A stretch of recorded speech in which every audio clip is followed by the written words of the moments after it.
Porque a impressão que dá para quem olha de fora, e eu posso estar enganado nisso, é que esse sujeito efetivamente contribuiu com inação, com omissões comissivas para que ocorresse o que ocorreu. Isso é grave, isso é... Pedro, bem-vindo. Começar perguntando aqui sobre essa decisão do Alexandre de Moraes de manter na corte, né, no Supremo Tribunal Federal, que tinha essa discussão se iria para o militar, o julgamento dos envolvidos nos atos de 8 de janeiro, nos atos terroristas, que são militares. O que você achou dessa decisão? A decisão é correta, né? A meu ver, ela é bem correta. Às vezes se criam confusões onde não deve, né? A questão é simples. O artigo 124 da Constituição, se eu não me engano, é esse o número, determina que a lei vai estabelecer quais são os crimes militares e que devem esses crimes, quais são as regras da atividade militar e vai estabelecer daí o julgamento de crimes militares pela justiça militar. É a lei quem estabelece os limites do que é o crime militar ou não, né? Ou seja, a justiça militar não é para julgar militares que praticaram crimes, ela é para julgar crimes militares, ou seja, se o militar pratica um crime que não é previsto no Código Penal Militar, né, ele é julgado pela jurisdição civil, isso é assim mesmo que as coisas devem ser, né? Agora, se ele cometeu um crime específico do Código Penal Militar, ou seja, uma conduta criminosa que tem a ver com o exercício da função militar, ele é julgado pela justiça militar. Os crimes em questão, golpe de Estado, atentado ao Estado Democrático, eventualmente organização criminosa, não sei se o ministro Alexandre elencou isso, mas com certeza deve ter, dano ao patrimônio, etc. São todos crimes civis, né? Portanto, os crimes que precisam ser julgados pela justiça civil, mesmo quando cometidos por militares.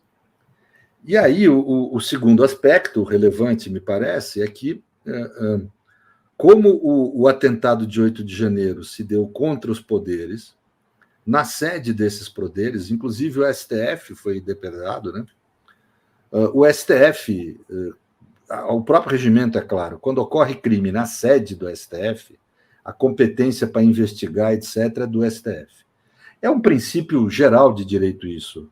Chama contempt of court, é o direito que as cortes têm de se autodefender. O quebra-quebra do dia 8, né, o atentado ali, a democracia que houve dia 8, ele se deu também dentro da sede do Supremo.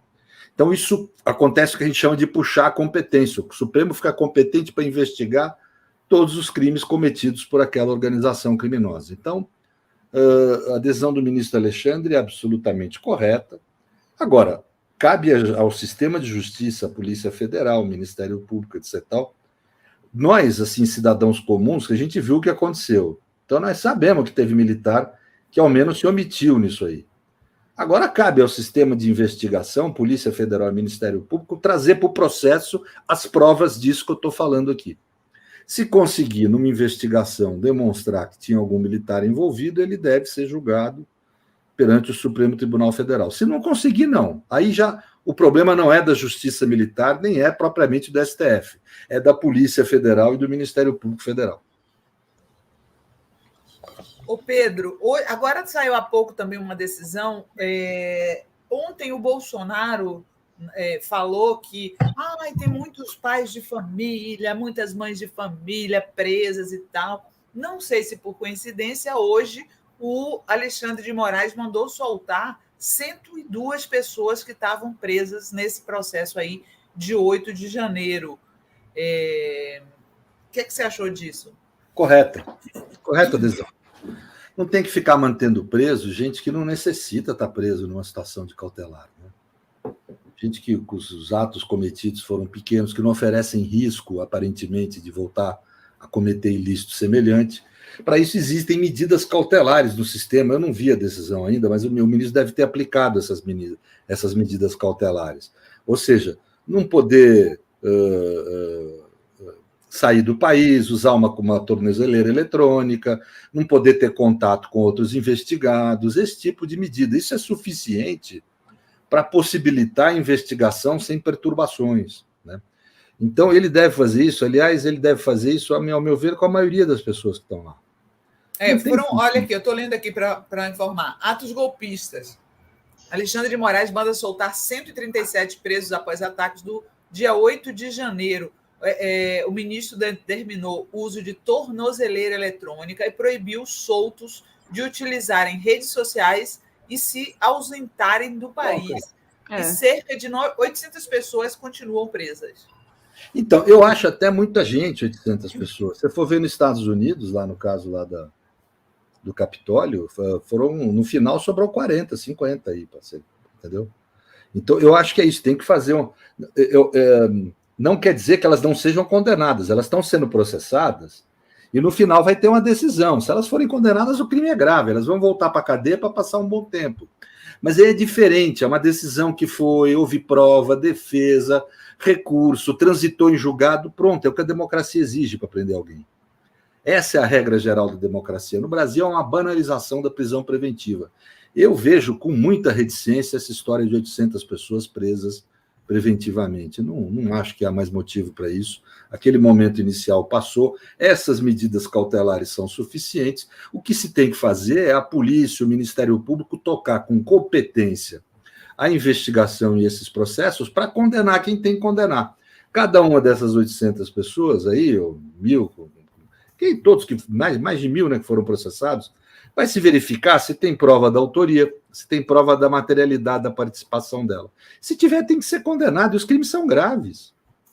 Eu estou falando aqui, os crimes que eu falei que hoje são graves. Se você somar tudo, dá uma pena boa, porque se juntar golpe de Estado, atentado ao Estado de Direito, organização criminosa, mais dano, incêndio teve, que você começa a juntar, dá uma pena, ô Sinara, muito significativa.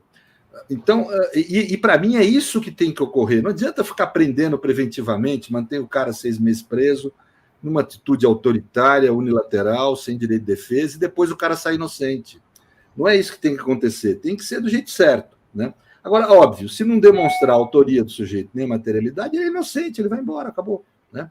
Desses 1.000 aí, vão ser condenados aqueles que tiverem provas e inocentados aqueles que não tiverem. É o certo na democracia. Eu acho que é abusivo manter 800. A impressão que me dá, eu não tenho certeza, nós não temos como ter, a gente não tem acesso aos inquéritos que são sigilosos, mas a impressão que me dá é que é abusivo manter essas 800 pessoas presas, que esse tipo de medida cautelar que o ministro Alexandre adotou aí é suficiente para pelo menos a maioria delas. Óbvio que deve ter aí aqueles, sei lá, né, aqueles endiabrados que tem, né? A Bianca Vettorazzo, que é nossa membro, está falando. Tem que manter preso mesmo. Mas fui aluna do professor Pedro no mestrado, ele é um gênio. Precisamos de alguém que tenha esse domínio sobre o direito no Supremo. Serrana no STF. Já tem campanha aqui, já tem até hashtag Serrana no STF. Olha aí o lobby. Pois é. Agora, quem está encrencado é o Anderson Torres, né? Porque teve aquela história da minuta que ele ia jogar fora, mas agora não, estava na pastinha do governo, guardado com coisas importantes. Isso, né? Ele está encrencado, né, Pedro? Precisa ver o total das provas, né? Essa minuta isolada não é muita coisa, já falei isso aqui. Mas no geral pode ser sim. O que dá a impressão pela imprensa é que esse cara está enrolado. Inclusive, o próprio governador o acusou, nós temos que lembrar disso. O governador afastado, esqueci o nome dele agora, se eu estou ruim. Rapaz. Ibanez. O governador afastado afirmou que o responsável, que ele, governador, foi iludido, foi enganado pelos seus auxiliares diretos, em especial esse secretário. Eu acho que esse sujeito ele está bem enrolado mesmo, viu? Assim, sinceramente, ele vai ter dificuldade, a impressão que me dá. Porque a impressão que dá para quem olha de fora, e eu posso estar enganado nisso, é que esse sujeito efetivamente contribuiu com inação, com omissões comissivas para que ocorresse o que ocorreu. Isso é grave, isso é... Artigo 29 do Código Penal é participar no crime e são crimes graves, né? Então, eu acho que sim, esse sujeito está um pouco enrolado. Também em relação a ele, eu insisto, não se deve banalizar a prisão preventiva. Eu estou muito preocupado com esse punitivismo, inclusive de esquerda, eu estou muito preocupado, eu quero aqui assumir claramente, né? que não é adequado. Quer dizer, prisão preventiva é uma medida para se adotar em extrema ratio. Ali, naquele momento do 8 de janeiro, teve todo o sentido, a democracia estava sob ameaça, havia um tumulto grave na capital, não tenho a menor dúvida. Hoje é diferente, as coisas acalmaram, a polícia já deve ter mapeado quem é quem ali, não tem sentido ficar mantendo gente indevidamente. Esse próprio secretário, será que uma tornozeleira, não sei como é que ele está, se ele está preso hoje ou não, eu nem tenho acompanhado, mas ele foi preso lá, aquele momento tinha tudo a ver pela circunstância, agora tem que soltar. Quer dizer, a prisão preventiva, nós temos que passar a entender no Brasil, não é mecanismo de justiça. Ela é um mecanismo para evitar cometimento de novos crimes, em especiais os violentos, e preservar o processo, deixar, não prejudicar a investigação, só isso. E é usada em extrema ratio, em última hipótese. Aqui no Brasil nós banalizamos, 42% dos nossos presos o são preventivamente, sem direito de defesa. A gente já foi diversas vezes condenado e admoestado pelo Comitê de Direitos Humanos da ONU e pela Comissão de Direitos Humanos da OEA, por causa disso, dessa banalização. Nós não podemos esquecer que democracia tem um... o que eu queria dizer assim, essa ideia de estado de exceção que umas pessoas têm não é tão fora do eixo. Durante muito tempo, a teoria do Estado, a teoria do direito, no pré-Segunda Guerra Mundial, imaginou e defendeu a ideia, uma parte dela, uma parte dos teóricos, por exemplo, Karl Lowenstein, um grande liberal e teórico político e constitucionalista, que em 1937 escreveu artigos nesse sentido. Com o avanço do fascismo, chegou-se a muitos pensadores progressistas, inclusive de direito, chegaram a defender a ideia de que o executivo eleito democraticamente poderia, não o judiciário, mas o executivo, decretar estado de exceção, suspender os direitos vamos dizer, dos agentes fascistas e usar de uma anomia, de um Estado autoritário, quase como uma ditadura. O Lowenstein chega a usar a expressão democracia autoritária. No pós-Segunda Guerra, eu não tenho tempo de explicar aqui qual a estrutura que foi feita pelas constituições próprias do pós-Segunda Guerra, que são constituições impositivas, né? Constituições rígidas, que nós chamamos no direito, Constituição que normativamente estão acima das outras normas. Esse tipo de discussão se tornou desnecessária. Nós temos como reagir a esse tipo de ataque sem abrir mão dos direitos humanos fundamentais e das constituições. A democracia tem como reagir dentro do seu próprio instrumental. A gente só precisa conter a raiva, né? A raiva é o afeto predominante do mundo hoje, né? A gente precisa conter um pouco e ser mais racional, como o Serginho falava aqui um pouco antes.